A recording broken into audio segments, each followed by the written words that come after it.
ഒരാളെ കൂടി അക്കോമഡേറ്റ് ചെയ്യുന്നതിൽ വിരോധമൊന്നുമില്ല. പക്ഷെ ഈ കുട്ടി പുരുഷോദ്ദേശിയാണെന്ന് ഞങ്ങൾ എങ്ങനെ വിശ്വസിക്കും? സൂപ്രണ്ട് പറയുന്നത് നേരാ. ഇവിടെ പറ്റിക്കൂടി നിൽക്കാൻ കള്ളം പറയുന്നതല്ലെന്ന് ആരും. ஐயோ அப்படியெல்லாம் சொல்லக்கூடாதுமா. இந்த வீட்டு அட்ரஸ் கேட்டுதான் இந்த பொண்ணு எங்க வீட்டுக்கு வந்தது. புருஷ வித்வேஷிகள் தாமசிക്കുന്ന வீடு ஏது அப்படின்னு தான் கேட்டது இல்லம்மா. ഭാഗ്യരേഖയ്ക്ക് ആണുങ്ങളോട് വിദ്വേഷം തോന്നുക എന്നാ കാരണം?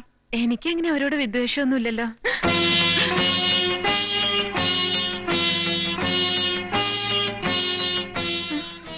കുറച്ചു മുമ്പേ കുട്ടിയല്ലേ വിദ്വേഷം ഉണ്ടെന്ന് പറഞ്ഞത്? അതെ, ഈ വിദ്വേഷം എന്ന് പറയുന്നത് മനസ്സിൽ മാത്രം ഒതുങ്ങുന്ന ഒരു ലളിത വികാരമല്ലേ? പുരുഷവർഗത്തോട് എനിക്ക് അറപ്പാണ്, വെറുപ്പാണ്, തീർത്താൽ തീരാത്ത പകയാണ്. നേരിൽ കണ്ടാൽ കടിച്ചു കീറി രക്തം കുടിക്കാനുള്ള ദാഹമാണ്. അപ്പോൾ ഞാൻ ഭാഗ്യരേഖയല്ല, കള്ളിയങ്കാട്ട് നീലിയാണ്. പക്ഷേ അത് തെളിയിക്കാനുള്ള സർട്ടിഫിക്കറ്റ് ഒന്നും എന്റെ കയ്യിലില്ല. നിങ്ങൾക്ക് വിശ്വസിക്കാമെങ്കിൽ വിശ്വസിച്ചോളൂ. അല്ലെങ്കിൽ പുരുഷ സ്പർശമേൽക്കാത്ത ഏതെങ്കിലും ഒരു കോണിലേക്ക് ഞാൻ പൊയ്ക്കോളാം. പോട്ടെ. വരേ മാമി.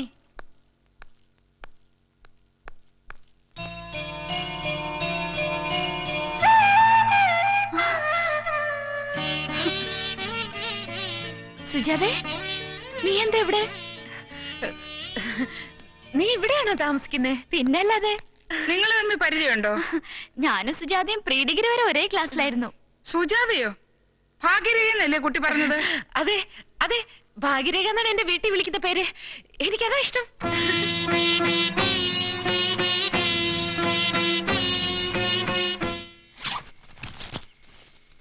ഈ പുരുഷവിദ്വേഷികളുടെ ഇടയിൽ നീ എങ്ങനെ വന്നു പെട്ടു?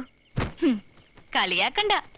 നീയും ഞങ്ങളുടെ ഗണത്തിൽ പെട്ടതാണെന്ന് ഞാൻ ഉറപ്പ് കൊടുത്തിട്ടാ ഒരാഴ്ചയെങ്കിലും തങ്ങിക്കൊള്ളാൻ ചിന്താമണി ചേച്ചി സമ്മതിച്ചു തന്നെ. സത്യം പറയാലോ, വിശ്വനാഥ് സാർ വീട് മാറിയെന്നറിഞ്ഞപ്പോ എനിക്ക് ആകെപ്പാടെ ടെൻഷനായി. ആ പൂക്കാരി ധൈര്യം തന്നിട്ട് അങ്ങോട്ട് കയറിയതെങ്കിലും നിന്നെ കണ്ടപ്പോഴാ എനിക്ക് ശ്വാസം നേരെ വീണത്. കോളേജിൽ നിന്ന് പിരിഞ്ഞ പിന്നെ നീ എവിടെയായിരുന്നു? ഇടയ്ക്ക് ഞാൻ ആരോടൊക്കെ അന്വേഷിച്ചു. അവർക്ക് ആർക്കും നിന്നെ പറ്റി ഒരു വിവരമില്ലായിരുന്നു. പ്രീ ഡിഗ്രി കഴിഞ്ഞപ്പം ട്രാവൽ ആൻഡ് ടൂറിസം കോഴ്സ് പഠിക്കാൻ എറണാകുളത്ത് പോയി. അതാ നാട്ടിൽ ആരുമായി ബന്ധമില്ലാതായത്. ഇടയ്ക്ക് ഒന്ന് രണ്ടിടത്ത് ചെറിയ ചെറിയ ജോലികൾ നോക്കി. ഒന്നും പെർമനന്റ് ആയില്ല. കഴിഞ്ഞ വർഷം അച്ഛൻ മരിച്ചതോടുകൂടി സ്ഥിരമായിട്ടൊരു ജോലി ഇല്ലാതെ പിടിച്ചു നിൽക്കാൻ വയ്യെന്നായി. അച്ഛൻ മരിച്ചതിൽ പിന്നെ നീ ആരുടെ കൂടെയായിരുന്നു താമസം? കൊച്ചച്ഛൻ്റെ കൂടെ. 3 നേരം ആഹാരത്തിന് മുട്ടില്ലെങ്കിലും ഞാനൊരു കുരിശായി തീരുമോന്ന് കുഞ്ഞമ്മയ്ക്ക് സംശയം. അത് കൊച്ചച്ഛന് നേരെയുള്ള കുത്തുവാക്കുകളായി തുടങ്ങിയപ്പോ ഞാൻ അവിടെ വിടാൻ തീരുമാനിച്ചു. വിശ്വനാഥ് സാറുമായിട്ട് എന്റെ അച്ഛന് വലിയ അടുപ്പമായിരുന്നു. സാറിന് എന്നെ സഹായിക്കാൻ കഴിയുമെന്ന് ഉറപ്പുള്ളതുകൊണ്ടാ ഇങ്ങോട്ട് വണ്ടി കയറിയത്. സാറിപ്പോ എവിടെയാണെന്ന് അറിയാൻ വയ്യാത്ത സ്ഥിതിക്ക് നീ അതിനെക്കുറിച്ച് ഓർത്ത് വിഷമിക്കൊന്നും വേണ്ട. ഒരു ജോലി കിട്ടുന്നവരെ ഇവിടെ താമസിക്കാനുള്ള ഏർപ്പാട് ഞാൻ ചെയ്തുതരാം.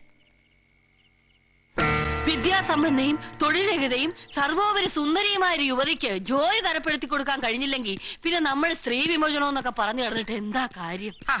എന്ന് പറഞ്ഞ എവിടെങ്കിലും ഒഴിവുണ്ടെങ്കിൽ തന്നെ അവിടെല്ലാം നിയമനം നടത്തുന്ന പുരുഷ മേധാവികളല്ലേ? അല്ല, വനിതാ വേദിയിലെ മെമ്പേഴ്സ് ആരെങ്കിലും വിചാരിച്ച ഭാഗ്യത്തിന് ബ്യൂട്ടി പാർലറിലെ പണി വല്ലതും അറിയാം? അറിയാം. കൊച്ചച്ഛന്റെ മോള് ബ്യൂട്ടീഷ്യൻ കോഴ്സ് പാസ്സായതാ. അവള് ചെയ്യുന്നത് ഞാൻ കണ്ടുപഠിച്ചിട്ടുണ്ട്. അപ്പടിയാനാ ഷീസ്വള്ളി മാലതിമേനു സഹായത്തിന് ഒരാളെ വേണമെന്ന് പറഞ്ഞിരുന്നു. അവർക്ക് വേറെ ആരെയും കിട്ടിയില്ലെങ്കിൽ തൽക്കാലം ഭാഗ്യത്തിന് അവിടെ കൂടാ.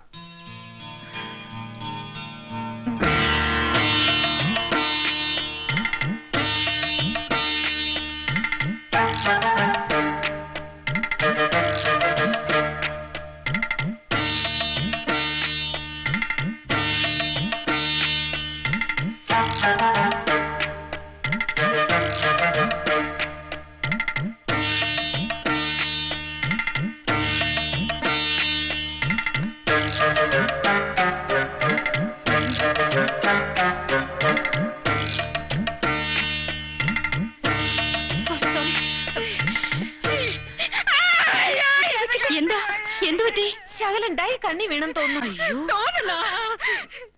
ജോലി അറിയാത്ത ഇവളെ എന്നത്ര മാലതി പിടിച്ചു നിർത്തിയത്? കുട്ടിക്ക് വർക്കറിയാവുന്നാണല്ലോ ചിന്താമണി പറഞ്ഞത്. മേഡം എനിക്കറിയായിരുന്നു മേഡം. പക്ഷെ 4-5 മാസമായതുകൊണ്ട് ടച്ച് വിട്ടുപോയി. മാത്രമല്ല ഇതുപോലെ ഫേസേ. എന്റെ ഫേസ് എന്നാ കുഴപ്പം?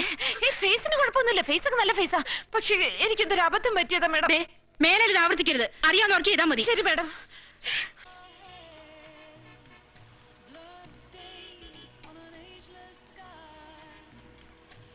ഹായ് വസുന്ധര.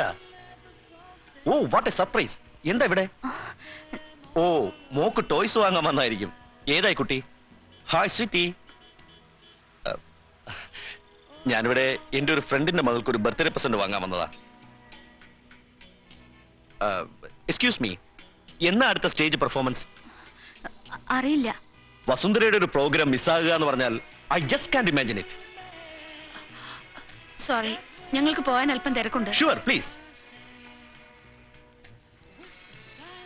ദെൻ നമ്മൾ അടുത്ത പ്രോഗ്രാം മീറ്റ് ചെയ്യുന്നു. ഓക്കെ? നിങ്ങൾ എന്തിനാ ഇങ്ങനെ എന്റെ പുറകെ നടക്കുന്നത്? നടന്നുകൊണ്ട് സംസാരിക്കുന്നതിൽ എനിക്ക് യാതൊരു ബുദ്ധിമുട്ടുമില്ല. എന്നാ എനിക്ക് ബുദ്ധിമുട്ടുണ്ട്. അതാ ഞാൻ പറഞ്ഞത്, ഒരു 5 മിനിറ്റ് നിന്നിരുന്നെങ്കിൽ സംഗതികൾ ഭംഗിയായിട്ട് എനിക്ക് അവതരിപ്പിക്കാൻ കഴിഞ്ഞാൽ. എനിക്ക് കേൾക്കണ്ടെന്ന് പറഞ്ഞില്ലേ? എന്ന് പറഞ്ഞാൽ ഭാഗ്യരേഖ വിചാരിക്കുന്നത് ഞാൻ അത്ര തല്ലിപ്പൊളിയൊന്നുമല്ല. അച്ഛന്റെ സ്വഭാവം സ്വല്പം ചീപ്പാ. പക്ഷേ എനിക്ക് എന്റെ അമ്മയുടെ സ്വഭാവം കിട്ടിയിരിക്കുന്നു. സിനിമ കാണുന്ന ശീലം ഉണ്ടായിരുന്നെങ്കിൽ ഭാഗ്യരേഖ എന്നെ ശരിക്കും മനസ്സിലായി. എന്താ നിങ്ങളെ പറ്റി സിനിമയിൽ പരസ്യം വല്ലതും കാണിക്കുന്നുണ്ടോ? ഉണ്ടല്ലോ, പരസ്യ ചിത്രങ്ങളിൽ ഞാൻ അഭിനയിച്ചിട്ടുണ്ട്. സൗന്ദര്യലഹരി സോപ്പാണോ കഴിക്കുന്നത്? ആണെങ്കിൽ സൗന്ദര്യലഹരി സോപ്പിന് വേണ്ടി വാഴച്ചാൽ വെള്ളച്ചാട്ടത്തിൽ ദേഹം മുഴുവൻ സോപ്പ് പതയമായിരിക്കുന്നത് ഞാനാ. പത കൂടിപ്പോയത് കാരണം മുഖം കണ്ടില്ലെന്നേ ഉള്ളൂ. എന്തൊരു കുരിശായത്! ഒരുമാതിരി വേഷം കെട്ട് എന്റെ അടുത്ത് എടുക്കരുത്. ആ വേഷത്തെ പറ്റി പറയുകയാണെങ്കിൽ 3-4 സിനിമകളിലും ഞാൻ സാമാന്യം ഭേദപ്പെട്ട വേഷങ്ങൾ അഭിനയിച്ചിട്ടുണ്ട്. ഈശ്വര, ഇത് എന്തൊരു ജന്മം! അതെ, എനിക്ക് അഭിനയിക്കാൻ അറിയാത്തതുകൊണ്ടാ നായക വേഷം കിട്ടാത്തതെന്ന് പറഞ്ഞ് ആ വിഷ്ണു നാരായണ സംഘവും എന്നെ എപ്പോഴും ഇട്ട് വാരും. എന്നാൽ ആ അഭിപ്രായം മാറ്റിയെടുത്തിട്ട് തന്നെ കാര്യമെന്ന് ഞാനും തീരുമാനിച്ചു. ആ നേരത്താ ഒരു ഭാഗ്യം പോലെ ഭാഗ്യരേഖ കടന്നു വന്നത്. ആ സീനിൽ ഞാൻ അസലായിട്ട് അഭിനയിക്കുകയും ചെയ്തു എന്നാണ് എന്റെ വിശ്വാസം, ഇല്ലേ? പക്ഷെ ഇത്ര പെട്ടെന്ന് ക്ലൈമാക്സിൽ ഒരു ട്വിസ്റ്റ് പോലെ അച്ഛൻ വില്ലനായി കടന്നു വരുമെന്ന് ഞാൻ പ്രതീക്ഷിച്ചില്ല. ഒരുപാട് അനാവശ്യങ്ങൾ പറയുകയും ചെയ്തു. എന്റെ അച്ഛനായതുകൊണ്ട് പറയില്ല, ആള് മഹാ തറയാ. നല്ല റിയാക്ഷൻ, ആശ്വാസമായി. ഈ തിരുമോന്തെ നനങ്ങി കിട്ടിയല്ലോ. ഇനി ക്ഷമിച്ചു എന്നൊരു വാക്കുകൂടി പറഞ്ഞാൽ എനിക്കൊന്ന് മനസ്സമാധാനമായിട്ട് ഉറങ്ങാമായിരുന്നു. അയ്യോ പാവം, അങ്ങനെ കേട്ടാലേ ഉറങ്ങുന്നുണ്ടെങ്കിലേ ഇയാൾ ഒരു കാലത്ത് ഉറങ്ങാൻ പോകുന്നില്ല. തന്തയും മോനും കൂടെ ഇൻസൾട്ട് ചെയ്തിട്ട് മാപ്പ് ചോദിക്കാൻ ഇറങ്ങിയിരിക്കുക. ദേ ഒരു കാര്യം ഞാൻ പറഞ്ഞേക്കാം, ഇനി എന്റെ പുറകെ ഇങ്ങനെ നടന്നാലേ ഞാൻ എങ്ങനെയാ പ്രതികരിക്കാന്ന് എനിക്ക് തന്നെ പറയാൻ പറ്റത്തില്ല. അതെ, ക്ഷമിച്ചു എന്നൊരു വാക്ക് എന്നോട് പറയുന്നവരെ ഇനിയും കഥ തുടരും.